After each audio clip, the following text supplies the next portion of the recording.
Yesterday afternoon, it seems days ago now, I drove down to the east end of London, the East India Dock Road, Commercial Road, through Silvertown, down to the mouth of the Thames estuary. It was a quiet and almost pleasant trip through those streets running between rows of working-class houses, with the cranes, the docks, the ships, and the oil tanks off on the right. We crossed the river and drove up on a little plateau which gave us a view from the mouth of the Thames to London. And then an air raid siren, called Weeping Willie by the men who tend it, began its uneven scream. Down on the coast, the white puff balls of anti-aircraft fire began to appear against the steel blue sky. The first flight of German bombers were coming up the river to start the 12-hour attack against London. They were high and not very numerous. The Hurricanes and Spitfires were already in the air, climbing for altitude above the nearby aerodrome. The fight moved inland and out of sight. Things were relatively quiet for about half an hour. Then the British fighters returned. And 5 minutes later, the German bombers flying in V formation began pouring in. The anti-aircraft fire was good. Sometimes it seemed to burst right on the nose of the leading machines, but still they came on. On the aerodrome, ground crews swarmed over those British fighters, fitting ammunition belts and pouring in gasoline. As soon as one fighter was ready, it took the air, and there was no waiting for flight leaders or formation. The Germans were already coming back, down the river, heading for France. Up toward London, we could see billows of smoke fanning out above the river.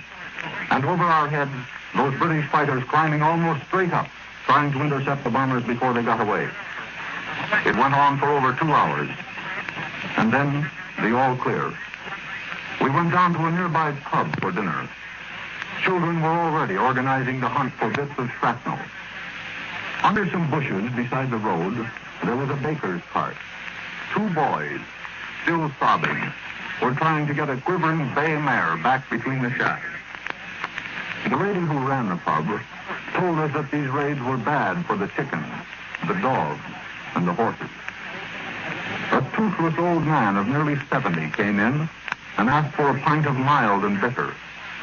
Confided that he'd always, all his life, gone to bed at 8 o'clock, and found now that 3 pints of beer made him drowsy-like, so he could sleep through any air raid. Before 8, the siren sounded again. We went back to a haystack near the aerodrome. The fires up the river had turned the moon blood red. The smoke had drifted down till it formed a canopy over the Thames. The guns were working all around us, the bursts looking like fireflies in a southern summer night. The Germans were sending in 2 or 3 planes at a time, sometimes only one, in relays. They would pass overhead. The guns and lights would follow them. And in about 5 minutes, we could hear the hollow grunt of the bomb. Huge pear-shaped bursts of flames would rise up into the smoke and disappear. The world was upside down. Vincent Sheehan lay on one side of me and cursed in 5 languages. When he was at pause in the firing, he'd talk about the war in Spain.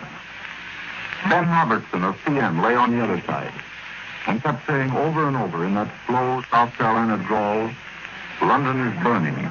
London is burning."